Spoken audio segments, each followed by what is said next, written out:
الحمد لله نحمده ونستعينه ونستغفره ونؤمن به ونتوكل عليه ونعوذ بالله من شرور أنفسنا ومن سيئات أعمالنا من يهده الله فلا مضل له ومن يضلل فلا هادي له واشهد ان لا اله الا الله وحده لا شريك له واشهد ان سيدنا وسندنا ومولانا محمدا عبده ورسوله صلى الله تعالى عليه وعلى آله وأصحابه وبارك وسلم تسليما كثيرا أما بعد فأعوذ بالله من الشيطان الرجيم بسم الله الرحمن الرحيم وقال الذين كفروا أإذا كنا ترابا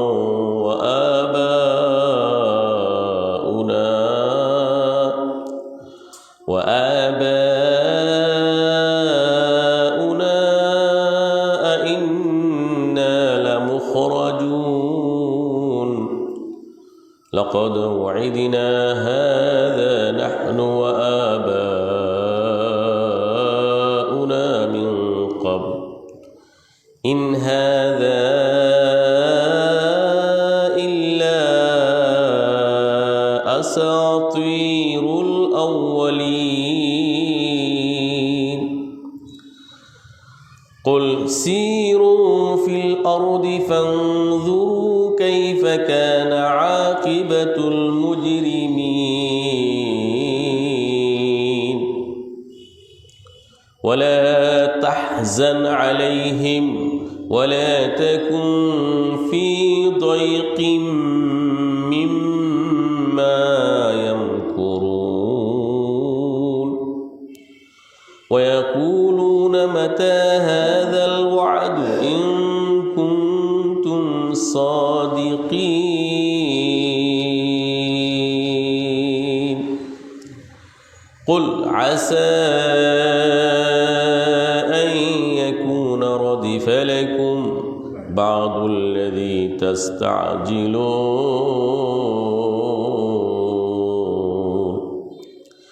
وإن ربك لذو فضل على الناس ولكن أكثرهم لا يشكرون وإن ربك ليعلم ما تكن صدورهم وما يعلنون وما من غائبة في السماء والأرض إلا في كتاب مبين إن هذا القرآن يقص على بني إسرائيل أكثر الذي هم فيه يختلفون وإنه لهدى ورحمة للمؤمنين إن ربك يقضي بينهم بحكمه وهو العزيز العليم فتوكل على الله إنك على الحق المبين إنك لا تسمع الموتى ولا تسمع الصم الدعاء إذا ولوا مدبرين وما أنت بهادي العمي عن ضلالتهم إن تسمع إلا من يؤمن بآياتنا فهم مسلمون وإذا وقع القول عليهم أخرجنا لهم دابة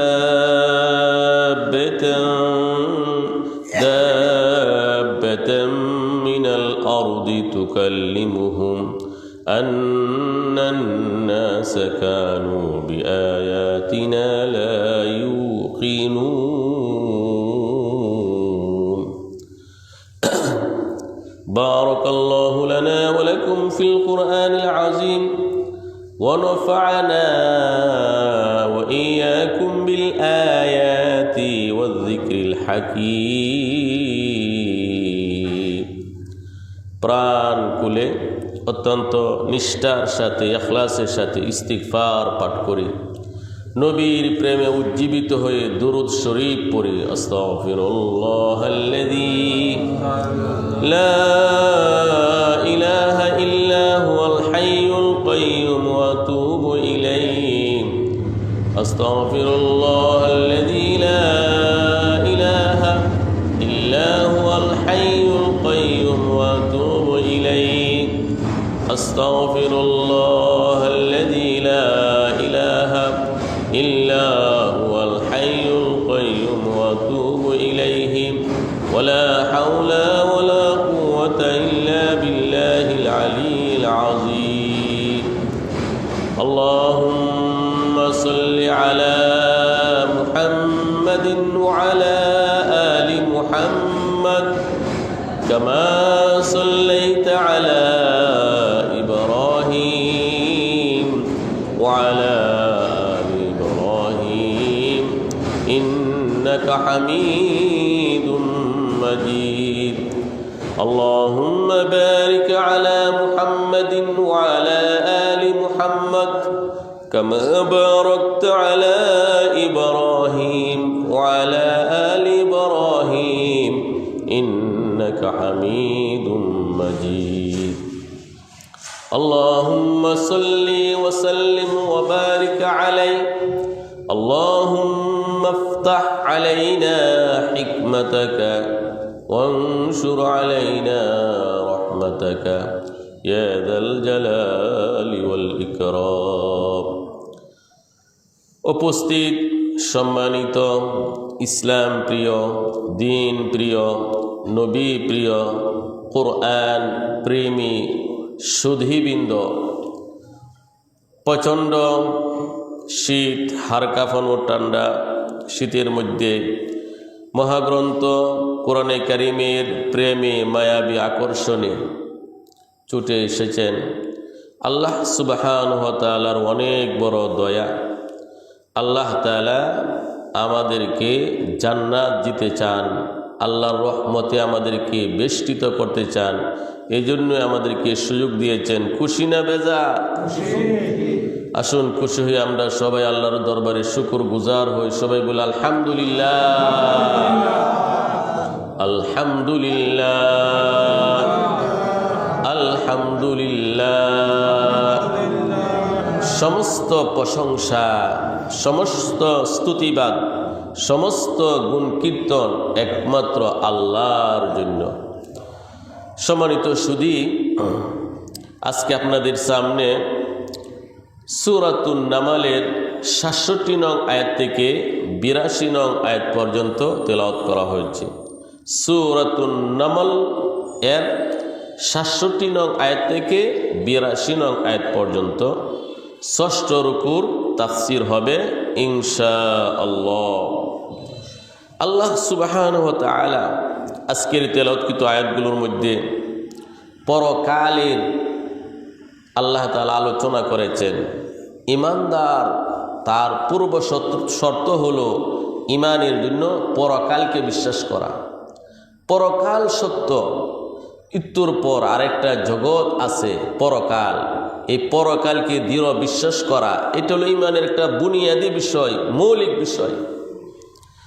অনেক মানুষ পরকালকে বিশ্বাস করে। আল্লাহ তাআলা রুকুর শুরুতে আলোচনা তুলেছেন, যারা পরকালকে মানে না, পরকাল বলতে কিছুই নাই, মৃত্যু মানে শেষ, মৃত্যু জীবন শেষ। আসলে মৃত্যুই কি জীবন শেষ নাকি? না, মৃত্যু হলো মাত্র জীবনের সূচনা। মৃত্যুটা কি মাত্র জীবনের সূচনা। মौत को समझाएगा फिल इख्तिताम जिंदगी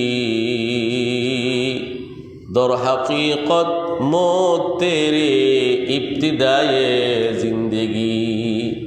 মৃত্যুকে মূর্খ, কাফের, মুশরিক, বেঈমান, নাস্তিক মনে করে জীবনের সমাপ্তি।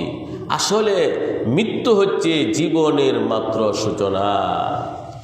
এই জন্যই যা করতে হবে এই জীবিত অবস্থায় করতে হবে, এই হায়াত থাকতে থাকতে করতে হবে। আমরা তো পরকালের দিকে ধাবিত হচ্ছি। আমরা প্রতি সপ্তাহে নখ কাটি, নখ, কিন্তু এই নখ এক সপ্তাহ পরে বড় হয়ে যায়, চুল বড় হয়ে যায়। আমরা এইভাবে পরকালের দিকে ধাবিত হচ্ছি। হঠাৎ একদিন কার দাগ এসে যায়, সাথে সাথে আল্লাহটাকে সাড়া দিতে হবে। हो रहे हैं उमर मिस्ले बरफ कम चुपके चुपके रफ्ता रफ्ता दम बदम। বরফের মতো আমাদের জীবন গলে যাচ্ছে, নিঃশেষ হয়ে যাচ্ছে, আর আমরা পরকালের দিকে ধাবিত হচ্ছি। এই জন্য যা করার এখনই করতে হবে। করলি जो करना है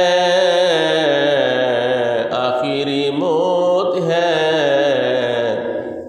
कर ली जो करना है आखिरी मौत है, एक दिन मरना है आखिरी मौत है, कर ली जो करना है आखिरी मौत है।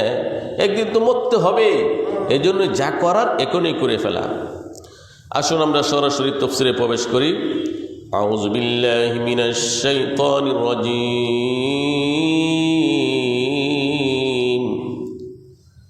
আমি আশ্রয় চাই বিতাড়িত শয়তান থেকে আল্লাহর কাছে। বিসমিল্লাহির রহমানির রহিম। শুরু করছি অত্যন্ত দয়ালু, অতি দয়াময় আল্লাহর নামের সাহায্য কামনা করে। وقال الذين كفروا أإذا كنا ترابا وآباؤنا أإنا لمخرجون।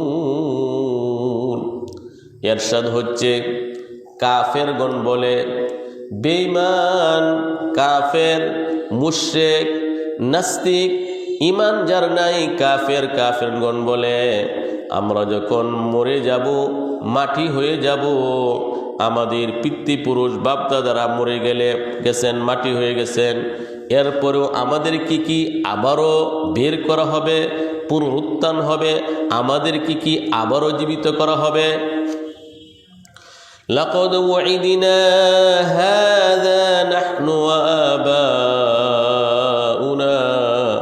من قبل إن هذا إلا أساطير الأولين। ইতিপূর্বে আমাদেরকে এর প্রতিশ্রুতি দেওয়া হয়েছিল, আমাদের পূর্বপুরুষকে এর প্রতিশ্রুতি দেওয়া হয়েছিল, মৃত্যুর পর আবার জীবিত করা হবে। আসলে মৃত্যুর পর কোনো জীবন নাই। কাফেরগণ বলে মৃত্যুর পর কোনো জীবন নাই, নাউজুবিল্লাহ। ইন হাযা ইল্লা আসাতিরুল আউয়ালিন। কাফেরগণ মন্তব্য করে, মৃত্যুর পর জীবিত মানুষ কিভাবে হবে? মৃত্যুর পর কোরআন যা বলেছে এইগুলো হলো কল্প কাহিনী, কিচ্ছা কাহিনী, নাউজুবিল্লাহ। কুল সিরু ফিল আরদি ফানজুরু কাইফা কানা আকিবাতুল মুজরিমিন। আল্লাহ বলেন, হে নবী, আপনি তাদেরকে বলুন তারা ভূপৃষ্ঠে ভ্রমণ করুক, সফর করুক, তারা দেখুক মুজরিম অপরাধীদের পরিণাম কি হয়েছে। কওমে আদ তাদের শেষ পরিণাম কি হয়েছে, কওমে সামুদ তাদের শেষ পরিণাম কি হয়েছে, ফেরাউনের পরিণাম কি হয়েছে, কারুনের পরিণাম কি হয়েছে। আল্লাহ তাআলা শক্তিশালী সম্প্রদায় যারা কাফের মুশরিক ছিল তাদেরকে বিভিন্ন আযাব দিয়ে, বিভিন্ন শাস্তি দিয়ে আল্লাহ তাআলা ধ্বংস করেছেন। কি করেছেন না? ওয়ালা তাহজান আলাইহিম ওয়ালা তাকুন ফি দাইকিম মিম্মা ইয়ামকুরুন। আল্লাহ তাআলা নবী করিম সাল্লাল্লাহু আলাইহি সাল্লামকে সান্ত্বনা দিচ্ছেন, হে নবী, তাদের ব্যাপারে আপনি দুঃখিত হবেন না, এবং তারা যে আপনার বিরুদ্ধে ষড়যন্ত্র করে এই জন্য আপনি মনকে সংকীর্ণ করবেন না। বলেন সুবহানাল্লাহ। ويقولون متى هذا الوعد إن كنتم صادقين। কাফেরগণ বলে, কখন সেই শাস্তি আসবে, ওই ওয়াদা আসবে, যদি তোমরা সত্যবাদী হয়ে থাকো তাহলে হে মুসলমানগণ তোমরা বলে দাও। আল্লাহ বলেন, কুল আসা আন ইয়াকুনা রাদিফা লাকুম বা'দুল্লাযী তাস্তাজিলুন। হে নবী, আপনি বলুন অতি সত্বর আযাব তাদের কাছে এসে গেছে, তারা যে ব্যাপারে তাড়াহুড়া করছে। সম্মানিত সুধী, কাফেরগণ পরকালকে অস্বীকার করে। মৃত্যুই জীবনের সমাপ্তি, মৃত্যু মানে শেষ। আসলে মৃত্যু জীবনের সূচনা। মৃত্যু কি? আল্লাহ সুবহানাহু ওয়া তাআলা মৃত্যুর পর মানুষকে কি আবার জীবিত করতে পারবেন না? অবশ্যই পারবেন। সম্মানিত সুধী, সূরাতুল বাকারার মধ্যে আল্লাহ তাআলা মৃত্যুকে কিভাবে জীবিত করবেন অনেকগুলো ঘটনা আল্লাহ তাআলা আলোচনা করেছেন। ইব্রাহিম আলাইহিস সালামের ঘটনা আল্লাহ তাআলা আলোচনা করেছেন। ইব্রাহিম আলাইহিস সালাম তিনি আল্লাহ তাআলাকে বললেন, রব্বুল আলামিন, আপনি মৃত্যুকে কিভাবে সৃষ্টি করবেন? আল্লাহ বললেন, হে ইব্রাহিম, তুমি কি বিশ্বাস করো না আমি মৃত জীবকে, প্রাণীকে পুনরায় সৃষ্টি করতে পারবো? তুমি কি বিশ্বাস করো না? জাতির পিতা ইব্রাহিম আলাইহিস সালাম তিনি বললেন, অবশ্যই বিশ্বাস করি, তবে আল্লাহ আমার সামনে যদি আপনি মৃতকে জীবিত করতেন আমার মনটা প্রশান্তি লাভ করত।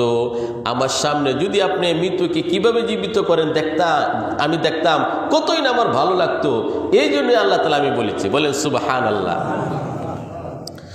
আল্লাহ তাআলা সূরাতুল বাকারার মধ্যে 260 নং আয়াতের মধ্যে আল্লাহ তাআলা এই কাহিনী আল্লাহ তাআলা বলেছেন, وَإِذْ قَالَ إِبْرَاهِيمُ رَبِّ أَرِنِي كَيْفَ تُحْيِي الْمَوْتَى قَالَ أَوَلَمْ تُؤْمِنْ قَالَ بَلَى وَلَكِنْ لِيَطْمَئِنَّ قَلْبِي قَالَ فَخُذْ 4 مِنَ الطَّيْرِ فَصُرْهُنَّ إِلَيْكَ ثم اجعل على كل جبل منهن جزءا ثم ادعهن يأتينك سعيا واعلم أن الله عزيز حكيم।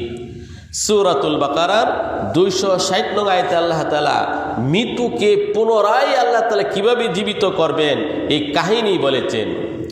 ইব্রাহিম আলাইহিস সালামকে আল্লাহ তাআলা বললেন, হে ইব্রাহিম, মৃত্যুকে কিভাবে আমি জীবিত করব তুমি দেখতে চাও?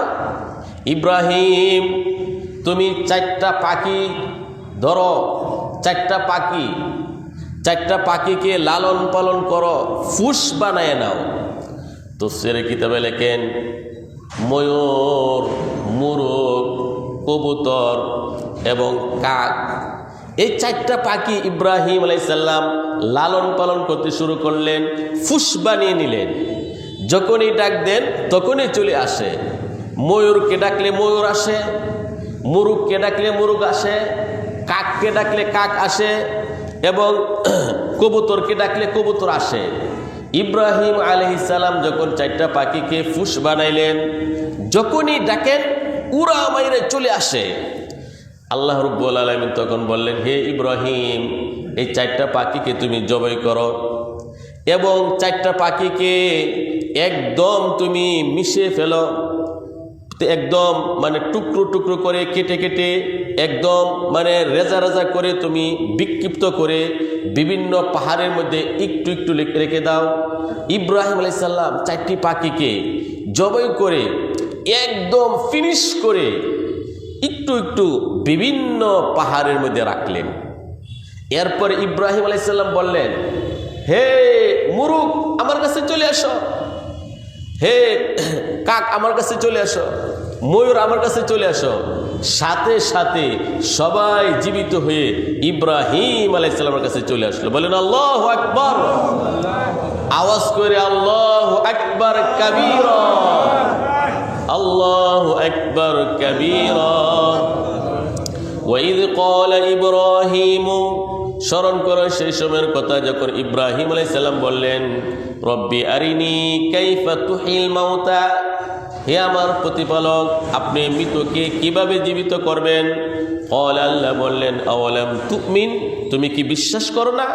ক্বালা বালা, ইব্রাহিম আলাইহিস সালাম বললেন, অবশ্যই আমি বিশ্বাস করি। ওয়ালাকিন লিয়াতমাইন্না কলবি, আমার অন্তরে প্রশান্তির জন্য। রব্বুল আলামিন আমার সামনে যদি মৃতকে জীবিত করতেন আমি দেখতাম আমার কত ভালো লাগতো, এই জন্যই। ক্বালা, আল্লাহ বললেন, ফাখুয আরবাআতা মিনাত তায়র, 4টি পাখিকে ধরো, ফাসুরহুন্না ইলাইকা, এবং এইগুলাকে তুমি ফুস বানাও, ফুসে এগুলাকে জবাই করে, সুম্মা জাআলা আলা কুল্লি জাবালিন মিনহুন্না জুজআ, বিভিন্ন পাহাড়ের মধ্যে অল্প অল্প রাখো, সুম্মা দুহুন্না ইয়াতিনাকা সাইয়া, পাখিগুলোকে ডাক দাও, তোমার কাছে সব জীবিত হয়ে উড়ে আসবে। ওয়ালাম, তুমি ভালোভাবে জেনে রাখো, আন্নাল্লাহা আজিজুন হাকীম, নিশ্চয় আল্লাহ তাআলা পরাক্রমশালী এবং মহাপ্রজ্ঞাময়। ইব্রাহিম আলাইহিস সালাম এর সামনে পাখিগুলো ডাক দেওয়ার সাথে সাথে জীবিত হয়ে চলে আসছে। তাহলে আল্লাহ তাআলার জন্য জীবিত করা একদম সহজ কি সহজ না? মৃত্যুর পর জীবিত করা সহজ। আরেকটি ঘটনা, উজাইর আলাইহিস সালাম। সম্মানিত সুধী, উজাইর আলাইহিস সালাম জেরুজালেমের এক এলাকায় বুখতে নসর বাদশা যখন এলাকাটাকে বিধ্বস্ত করেছিল, ধ্বংস করেছিল, মানুষগুলো লাশ পড়ে আছে, দলানকোটা সবগুলো বিধ্বস্ত অবস্থায়, এমত অবস্থায় উজাইর আলাইহিস সালাম গেলেন, গিয়ে বললেন, আল্লাহ তাআলা এই মৃতগুলাকে কিভাবে জীবিত করবেন। আল্লাহ তাআলা উজাইর আলাইহিস সালামকে মৃত্যু দিলেন 100 বছর পর্যন্ত। কত বছর পর্যন্ত? উজাইর আলাইহিস সালামের সাথে যে খাবার ছিল, পানি ছিল, রুটি ছিল, গোশত ছিল, 100 বছর পর্যন্ত অক্ষত অবস্থায় তরু তাজা একদম ফ্রেশ ছিল। বলেন সুবহানাল্লাহ। আর সাথে ছিল গাদা, গাদাটি মরে হাড্ডি চামড়া গোশত মাটি হয়ে গেছে।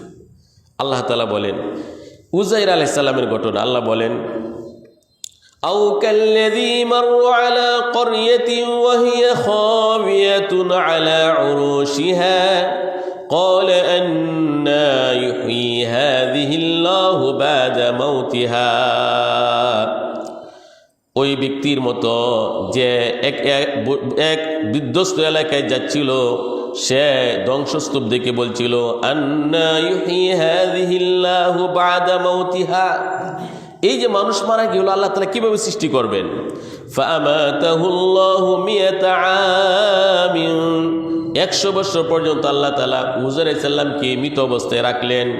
সুম্মা বা'সাহু, 100 বছর পরে আল্লাহ তাআলা উজাইর আলাইহিস সালামকে আবার জীবিত করলেন। ক্বালা, আল্লাহ বললেন, কাম লাবিস্তা, উজাইর কত বছর ছিলে ঘুমের মধ্যে? ঘুম না মৃত্যু? মৃত্যুর মধ্যে। ক্বালা, উজাইর আলাইহিস সালাম বললেন, লাবিস্তু ইয়াওমান আও বা'দা ইয়াওম, একদিন অথবা অর্ধেক দিন আমি ঘুমের মধ্যে ছিলাম। কল আল্লাহ বললেন, আরে না, বাল্লাবিস্তা মিয়াতা আম, তুমি 100 বছর মৃত অবস্থায় ছিলে। কয়শো বছর? 100 বছর। ফানজুর ইলা তুআমিকা ওয়া শারাবিকা লাম ইয়াতাসান্না, তোমার খাবার এবং পানি, লুটি গুস্ত দিকে লক্ষ্য করো, একদম ফ্রেশ অক্ষত অবস্থায় আছে, কোনো পরিবর্তন হয় নাই, ফসে নাই, গন্ধ হয় নাই, দূষিত হয় নাই, নষ্ট হয় নাই। ওয়ানজুর ইলা হিমারিকা, আর গাধার দিকে তাকিয়ে দেখাও, গাধা মরে মাটি হয়ে গেছে। ওয়ালিনাজআলাকা আয়াতাল লিন্নাস, মানুষের জন্য নিদর্শন স্বরূপ আমি এমন করেছি। ওয়ানজুর ইলাল ইযামি কাইফা নুনশিজুহা, হে উযাইর, এই যে তোমার গাধাটি মাটি হয়ে গেছে, মাটির সাথে মিশে গেছে, লক্ষ্য করো কিভাবে আমি তাকে জীবিত করি। সুম্মা নাকসুহা লাহমা, তার হাড্ডিগুলো আমি কিভাবে তার মধ্যে গোশত লাগাই। ফালাম্মা তাবায়্যানা লাহু, উযাইর আলাইহিস সালাম দেখলেন মরা গাদা হাড্ডি একসাথে হয়ে গেছে, বিভিন্ন জায়গা থেকে হাড্ডিগুলো আসছে, কঙ্কাল হয়ে গেল, আবার গুস্ত হয়ে গেল, আবার জীবিত গাদা হয়ে গেল। বলেন আল্লাহু আকবার। উযাইর আলাইহিস সালাম তখন বললেন, ফালাম্মা তাবায়্যানা লাহু ক্বালা আ'লামু আন্নাল্লাহা আলা কুল্লি শাইইন কাদির। উযাইর আলাইহিস সালামের সামনে যখন জীবিত গাদা হয়ে গেল, উযাইর আলাইহিস সালাম বললেন, অবশ্যই আমি জানি আল্লাহ তাআলা সর্ববিষয়ে সর্বশক্তিমান। সম্মানিত সুধী, ইব্রাহিম আলাইহিস সালামের 4টি পাখি টুকরো টুকরো করে ফিসে বিভিন্ন পাহাড়ে রাখলেন, ডাক দিলেন, জীবিত হয়ে চলে আসলো। উযাইর আলাইহিস সালাম 100 বছর মৃত্যুর পর আবার জীবিত করলেন। গাধাটি মাটি হয়ে গিয়েছিল, এই গাধাকে আল্লাহ তাআলা জীবিত করলেন। তো আল্লাহ তাআলার পক্ষে মৃত মানুষকে দ্বিতীয়বার জীবিত করা সম্ভব কি সম্ভব না?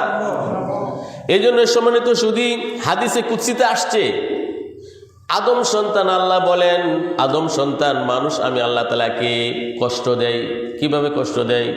মানুষ বলে দ্বিতীয়বার আমি তাকে জীবিত করতে পারবো না। প্রথমবারের তুলনায় দ্বিতীয়বার জীবিত করা কি আরো সহজ না? অবশ্যই সহজ। একটা মেকার, একজন আবিষ্কারক, ইঞ্জিনিয়ার যখন একটা জিনিস সৃষ্টি করে, এটা নষ্ট হয়ে যায়, মেকারে এটা চিপসিট করা আবার তার জন্য সহজ হয়ে যায় না? বা যে জিনিসটি প্রস্তুত করলো তার জন্য বানানো আরো সহজ হয়ে যায়। তো আল্লাহ তাআলা ডিজাইন ছাড়া আমাদেরকে আল্লাহ তাআলা সৃষ্টি করেছেন। আল্লাহর কাছে কোনো ডিজাইন ছিল নাকি? সম্মানিত সুধী, কারো ফিঙ্গার কারোর সাথে মিলে না, কারো কণ্ঠস্বর কারোর সাথে মিলে না। সুবহানাল্লাহি বিহামদিহি, আল্লাহ তাআলা কত কুদরতওয়ালা। তো আল্লাহ তাআলা ডিজাইন ছাড়া, নমুনা ছাড়া আমাদেরকে বানিয়েছেন। পুনরায় আবার জীবিত করা আল্লাহর পক্ষে কি সম্ভব? কিন্তু কাফেররা মনে করে এটা হতেই পারে না। আসলে হতেই পারে না, একদম সম্ভব, একদম সম্ভব। এই জন্যই পরকালের ব্যাপারে আমাদের দৃঢ় আকীদা রাখতে হবে। এরপর আল্লাহ তাআলা বলেন, ওয়া ইন্না রাব্বাকা লাযু ফাদলিন আলান নাস ওয়ালাকিন্না আকসারহুম লা ইয়াশকুরুন।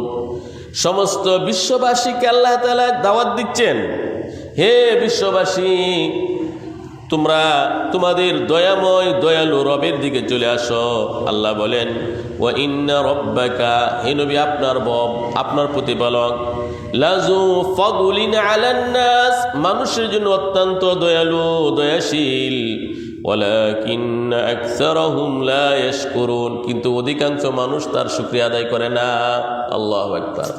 আল্লাহ বলেন, হে নবী আপনি বলুন, আপনার প্রতিপালক আল্লাহ মানুষের জন্য মহা দয়ালু, কিন্তু অধিকাংশ মানুষ শুকরিয়া জ্ঞাপন করে না, নাশুকরি করে, কুফরি করে, তারা পাপাচারে লিপ্ত হয়। ওয়া ইন্না রাব্বাকা লাযু ফাদলিন আলান নাস। সম্মানিত সুধী, একজন পিতামাতা তার ঔরসজাত সন্তানকে যেমন মহব্বত করে ভালোবাসে, তার চেয়ে হাজার কোটি গুণ বেশি মহব্বত ভালোবাসা বান্দার প্রতি আল্লাহ তাআলার। সুবহানাল্লাহ। একজন পিতামাতা সন্তানের যেমন শুভাকাঙ্ক্ষী হয়, সন্তানের যেমন হিতাকাঙ্ক্ষী হয়, তার চেয়ে বেশি শুভাকাঙ্ক্ষী, হিতাকাঙ্ক্ষী আল্লাহ সুবহানাহু ওয়া তাআলা বান্দার জন্য। আল্লাহু আকবার। আল্লাহ তাআলা সবচেয়ে বড় দয়া হলো আল্লাহ তাআলা আমাদেরকে ঈমান দান করেছেন। কি করেছেন? ঈমান দান করেছেন। সম্মানিত সুধী, ইব্রাহিম আলাইহিস সালাম তার পিতার ঈমানের জন্য আল্লাহর কাছে আবেদন করেছিলেন, বারবার কান্নাকাটি করেছিলেন।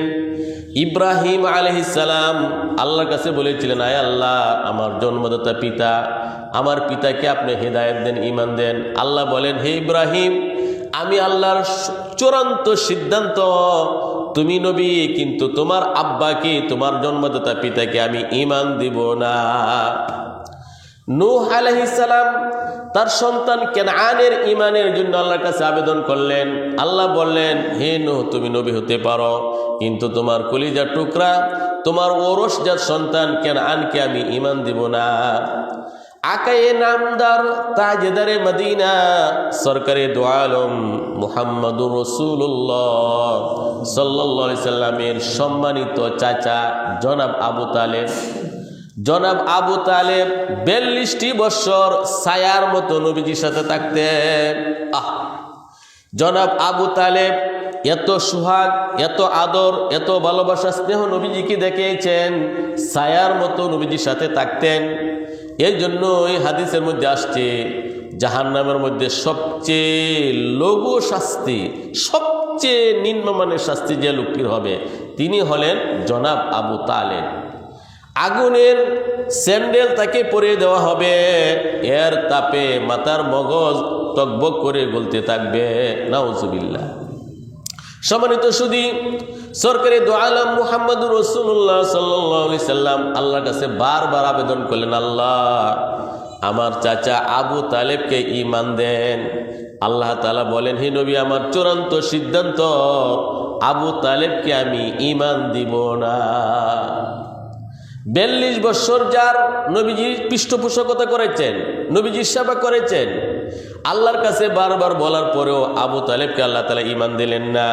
সেই ঈমান আমরা আবেদন করা ছাড়া আল্লাহ তাআলা আমাদেরকে দান করেছেন। কত বড় দয়া আল্লাহ তাআলার! বলেন আল্লাহু আকবার।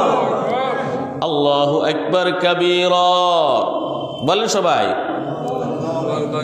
আল্লাহু আকবার কাবীরা,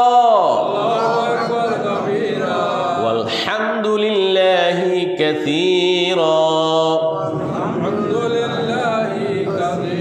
ওয়া সুবহানাল্লাহি বুকরাতাও ওয়া আসীলা, বুকরাতাও ওয়া আসীলা। সর্বপ্রথম নবীজি কথাটি বলছিলেন, নবীজির মুখ থেকে ফার্স্ট যে কথা বের হয়েছিল সেটি ছিল আল্লাহু আকবার কাবীরা, ওয়ালহামদুলিল্লাহি কাসীরা, ওয়া সুবহানাল্লাহি বুকরাতাও ওয়া আসীলা। তো আল্লাহ বলেন, হে নবী, আপনার প্রতিপালক মানুষের জন্য মহা দয়ালু। প্রত্যেকটা কাফের মুশরিককে আল্লাহ তাআলা দয়ার চাদরে বেষ্টন করে রাখছেন। এই জন্যই বারবার কাফের মুশরিক আযাব আল্লাহর কাছে চেয়েছে, আল্লাহ তাআলা আযাবকে পিছিয়ে নিয়েছেন, যেন তারা তওবা করে, যেন তারা আল্লাহর প্রতি ঈমান আনে। তো এখানে রবের কথা বলেছেন, ওয়া ইন্না রাব্বাকা লাযু ফাদলিন আলান নাস, নিশ্চয় আপনার রব মহা দয়ালু মানুষের প্রতি। রব কাকে বলে? রব শব্দের অর্থ হলো, রব শব্দের মর্ম হলো যিনি প্রতিটি মুহূর্তে প্রয়োজনীয় সব কিছুর ব্যবস্থা করে দেন। বলে সুবহানাল্লাহ। রব এর মর্ম হলো যিনি প্রতিটি মুহূর্তে প্রয়োজনীয় সব কিছুর ব্যবস্থা করেন। এই জন্য আল্লাহ তাআলা একদম কোরআনের শুরুতে রবের আলোচনা করেছেন, আলহামদুলিল্লাহি রাব্বিল আলামিন। এই যে রবের আলোচনা, সমস্ত প্রশংসা বিশ্ব প্রতিপালক আল্লাহর জন্য। রবের আলোচনা করেছেন। একদম কোরআনে কারীমের শেষের সূরা সূরা নাসের মধ্যে রবের কথা বলেছেন, কুল আউযু বিরাব্বিন নাস। হে নবী, আপনি বলুন, আমি মানুষের রবের কাছে আশ্রয় চাই। সুবহানাল্লাহ। কোরআনের শুরুতেও রবের আলোচনা, কোরআনের শেষেও কি রবের আলোচনা। সম্মানিত শুধু ঈমানের পর সবচেয়ে ইম্পর্টেন্ট গুরুত্বপূর্ণ ফরজ ইবাদত হলো নামাজ। আল্লাহ বলেন ফাসাল্লি লিরাব্বিকা ওয়ানহার, হে নবী আপনার রবের জন্য আপনি নামাজ পড়ুন, আপনার রবের জন্য কুরবানি করুন। বলেন আল্লাহু আকবার। ফাসাল্লি লিরাব্বিকা ওয়ানহার, আপনার রবের জন্য নামাজ পড়ুন। নামাজের মধ্যে রবের একটা প্র্যাকটিস হয়, রবের একটা প্রশিক্ষণ হয়। ইমাম সাহেব রুকু থেকে মাথা তোলার সময় একটা মেসেজ দেন মুসল্লিদেরকে, সামি আল্লাহু লিমান হামিদা, আল্লাহর প্রশংসা যে করে আল্লাহ তাআলা অবশ্যই তা শুনেন। সুবহানাল্লাহ। ইমাম সাহেব ঘোষণা করেন সামি আল্লাহু লিমান হামিদা, আল্লাহর প্রশংসা যে করে আল্লাহ তাআলা অবশ্যই তা শুনেন। সাথে সাথে মুক্তাদিগণ বলেন রব্বানা লাকাল হামদ, হে আমাদের রব আপনার জন্য সকল প্রশংসা। রুকুর মধ্যে তাসবিহ হলো রবের আলোচনা, সুবহানা রাব্বিয়াল আযীম। সিজদার মধ্যে রবের আলোচনা, সুবহানা রাব্বিয়াল আলা। যখন কবরে রাখা হবে সর্বপ্রথম ফার্স্ট যে সল করা হবে সেটাও কিন্তু রব। মার রব্বুকা, মুনকার নাকির ফেরেশতা সর্বপ্রথম কবরে যে 1 নম্বর প্রশ্নটা করবেন সেটা হলো মার রব্বুক, তোমার রবকে। এই জন্য হাদিসের মধ্যে আসছে যাকা তামাল ঈমান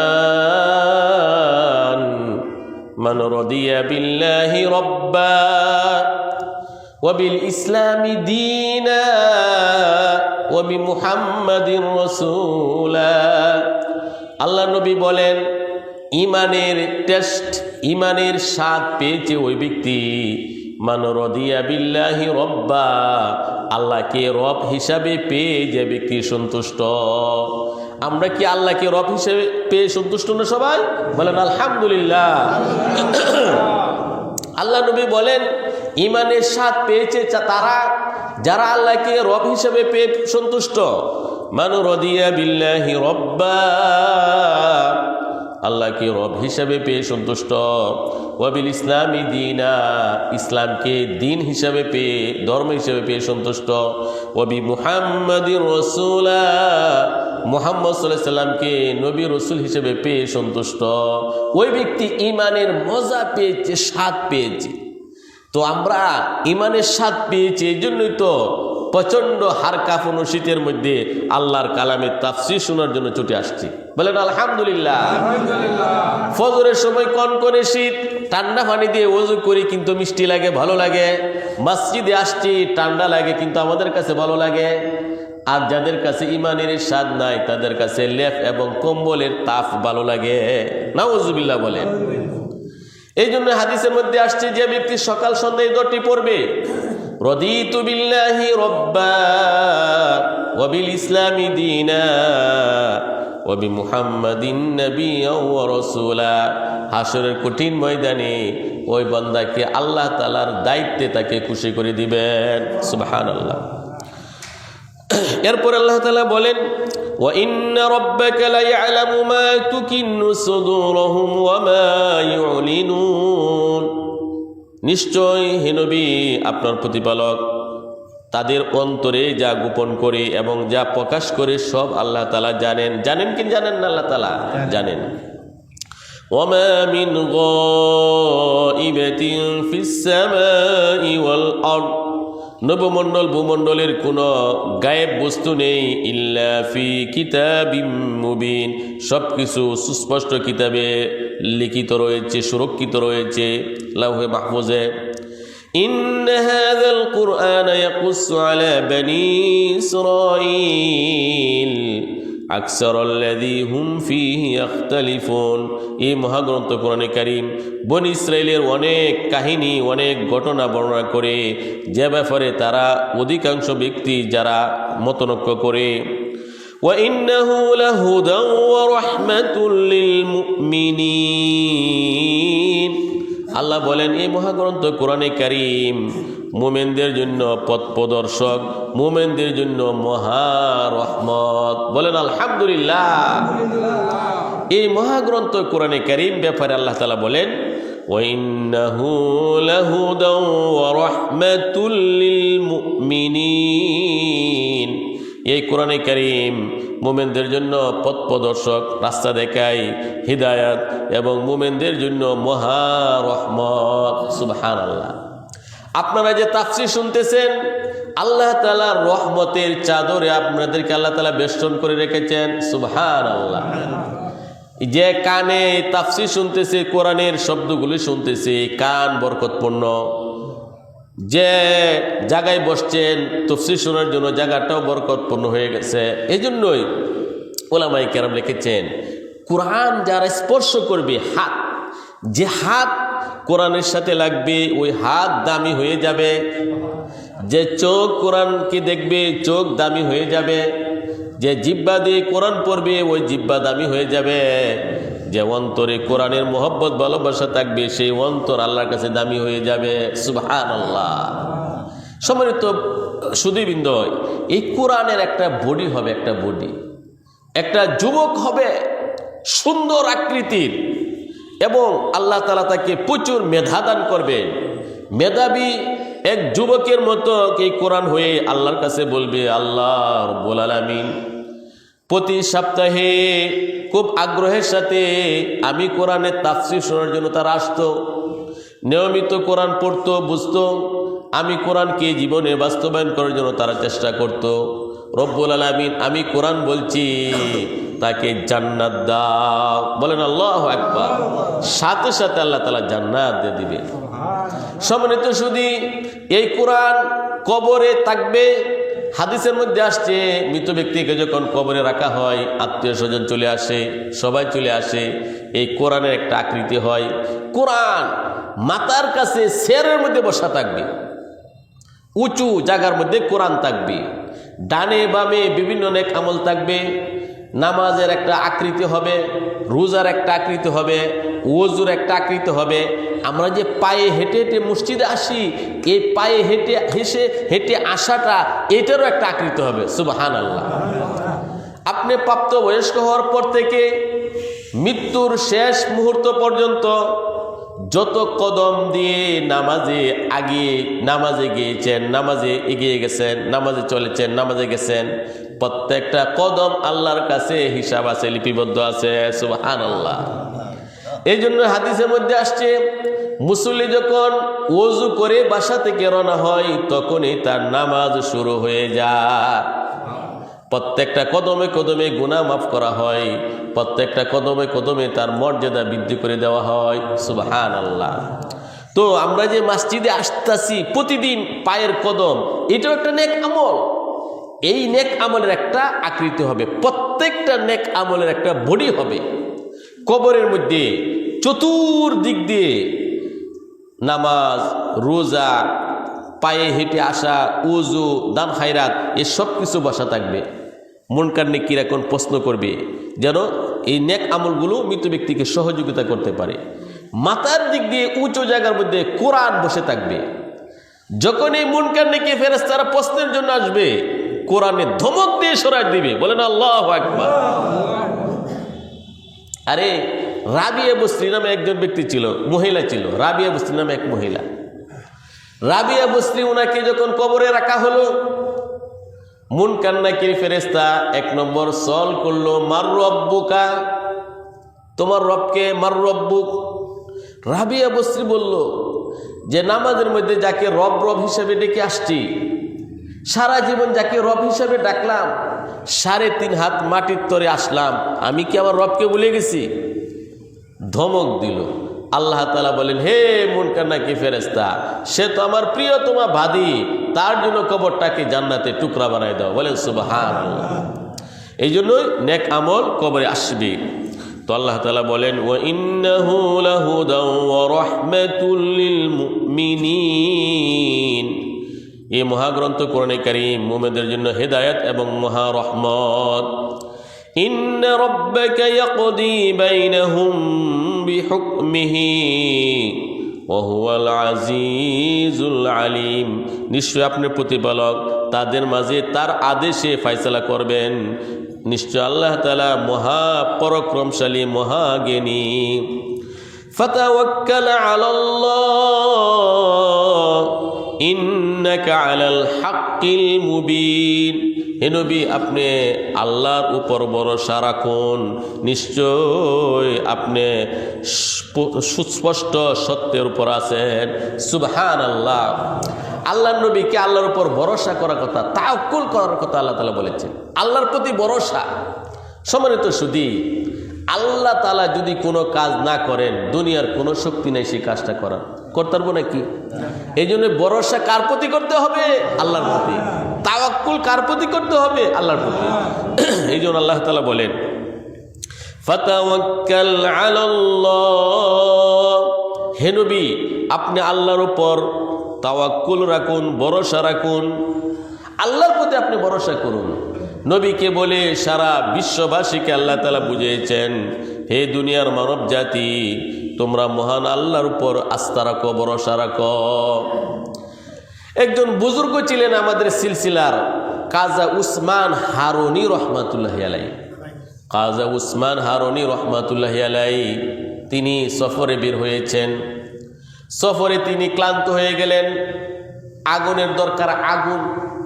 উসমান হারুনি রহমাতুল্লাহি আলাইহি আগুন কোথাও খুঁজে পাচ্ছেন না, নিজের কাছে আগুন নেই, কোথাও আগুন নেই। হঠাৎ দেখলেন বিশাল বড় অগ্নিশিখা, আগুন। আগুনকে মানুষে পূজা করে, নাউজুবিল্লাহ বলে। অগ্নি পূজারকের দল আগুনকে পূজা করতেছে। উসমান হারুনি মানে আল্লাহর প্রতি ভরসা কাকে বলে, বিষয়টা বোঝানোর জন্য ঘটনাটি বলতেছি। উসমান হারুনি রহমাতুল্লাহি আলাইহি ওই অগ্নি পূজারকদের কাছে গেলেন, গিয়ে সেখান থেকে একটু আগুন নিতে চাইলেন। সকল অগ্নি পূজারক তারা বাধা দিল, আরে না না না, এ আগুন সাধারণ কাজে ব্যবহারের জন্য দিব না, এ আগুনের পূজা আমরা করি। যে আগুনের পূজা করি আমরা, ওই আগুন সাধারণ কোনো কাজে আমরা দিব না। উসমান হারুনি রহমাতুল্লাহ আলাইহি তিনি বললেন, আরে তোমরা যে আগুনের পূজা করো, এ আগুনেই তো তোমাদেরকে ফুরিয়ে ফেলবে। তোমরা যে আগুনের পূজা করো, আগুনের নামে দাও, আগুনে তো তোমরা ফুরাইবে। তখন ওই কাফের মুশরিক অগ্নি পূজক তারা বলল, ঠিক আছে, আপনি যদি আগুনে নামতে পারেন তাহলে আপনাকে আগুন দিব এবং আমরা মুসলমান হয়ে যাব। আপনি আগুনে নেমে যদি অক্ষতভাবে উঠে আসতে পারেন। উসমান হারুনি, কাজা উসমান হারুনি রহমাতুল্লাহি আলাইহি 2 রাকাত নামাজ পড়লেন, আল্লাহর কাছে মোনাজাত করলেন। তাদের একটা নাবালিক শিশু ছিল, শিশু ছোট্ট একটা বাচ্চা, নাবালিক এক বাচ্চাকে নিয়ে আল্লাহর ওলি উসমান হারুনি রহমাতুল্লাহি আলাইহি বিশাল বড় আগুনের মধ্যে পড়ে গেলেন। বলেন আল্লাহু আকবার। 2 ঘন্টা পর্যন্ত আগুনে ছিলেন। 2 ঘন্টা পরে আগুন থেকে সম্পূর্ণ নিরাপদ অক্ষত অবস্থায় শিশুটাকে নিয়ে তিনি উপরে উঠলেন। এই কেরামতি দেখে অগ্নি পূজরকের দল সবাই তার কাছে ইসলাম গ্রহণ করলো। সুবহানাল্লাহ। এই বালকটার নাম রাখলো তখন ইব্রাহিম। ইব্রাহিম শিশুটার নাম। আর অগ্নি পূজরকের যে সর্দার ছিল, নেতা, তার নাম রাখলো আব্দুল্লাহ। এই লোক আল্লাহর প্রতি ভরসা। কাজী উসমান হারুনি রহমাতুল্লাহি আলাইহি আল্লাহর প্রতি ভরসা করেছেন। যে কোনো আপদ বিপদে আস্থা, মনের সিদ্ধান্তটা, মনটা রাখতে হবে আল্লাহর প্রতি। আল্লাহ আমার তো শুভাকাঙ্ক্ষী।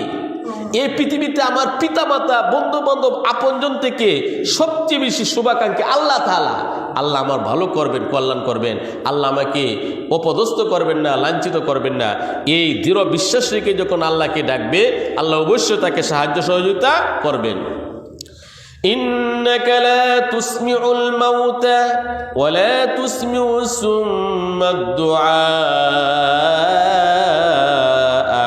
إذا ولوا مدبرين। হে নবী, যারা মৃত তাদেরকে আপনি শোনাতে পারবেন না, যারা বধির তারাও আপনার আহ্বান তারা শুনবে না, তারা পৃষ্ঠ প্রদর্শন করে যদি তারা চলে যায়। আসলে এখানে মৃত বলতে ইহুদি, খ্রিস্টান, কাফের, মুশরিক, বেঈমান, সে হলো একটা মৃত প্রাণী। কোরআনের কথা যতই শোনাতে, সে কোরআনের কথা শুনবে না। ওয়ামা আনতা বিহাদিল উমি আন দালালাতিহিম ইন তুসমিউ ইল্লা মান ইউমিনু বিআয়াতিনা ফাহুম মুসলিমুন। যে অন্ধ তাকেও বিপদগামী থেকে আপনি রাস্তা হেদায়েতের পথে আনতে পারবেন না। এই কোরআন তো একমাত্র তারাই শুনবে যারা এই কোরআনকে বিশ্বাস করে এবং যারা আল্লাহর জন্য আত্মসমর্পণকারী। বলে সুবহানাল্লাহ। আল্লাহ তাআলা বলেন, অনেক সমাজের মানুষ আছে কতবার তারা নামাজের কথা শুনেছে কিন্তু নামাজ পড়ে না, কতবার পরকালে আলোচনা শুনেছে কিন্তু পরকালের প্রতি দাবিত হয় না। আল্লাহ বলেন, উলাইকা কাল আনআম, তারা হলো চতুষ্পদ প্রাণীর মতো, গরু ছাগলের মতো। কান আছে, সঠিক কথা তারা শুনে না। চোখ আছে, ভালোভাবে তারা দেখে না। অন্তর আছে, ভালো জিনিস তারা অনুধাবন করতে পারে না। শেষের দিক দিয়ে আল্লাহ তাআলা বলেন, ওয়াইযা ওয়াকাআল কাউলু আলাইহিম আখরাজনা লাহুম দাব্বাতাম মিনাল আরদি তুকাল্লিমুহুম। যখন আল্লাহ বলেন, যখন তাদের জন্য আমার ফয়সালা চূড়ান্ত হয়ে যাবে, আমি আল্লাহ তাআলা মাটি থেকে বড় এক প্রাণী বের করব, যে প্রাণী তাদের সাথে কথা বলবে। আন্নান নাস কানু বিআয়াতিনা লা ইউকিনুন, নিশ্চয়ই মানুষ এ কারণে যে আল্লাহ বলেন আমার আয়াতের প্রতি তারা বিশ্বাস স্থাপন করে না। সম্মানিত সুধী, ঈসা আলাইহিস সালাম যখন আসবেন, ইমাম মাহদী পৃথিবীতে আসবেন, কিয়ামতের বড় বড় আলামত শুরু হয়ে যাবে।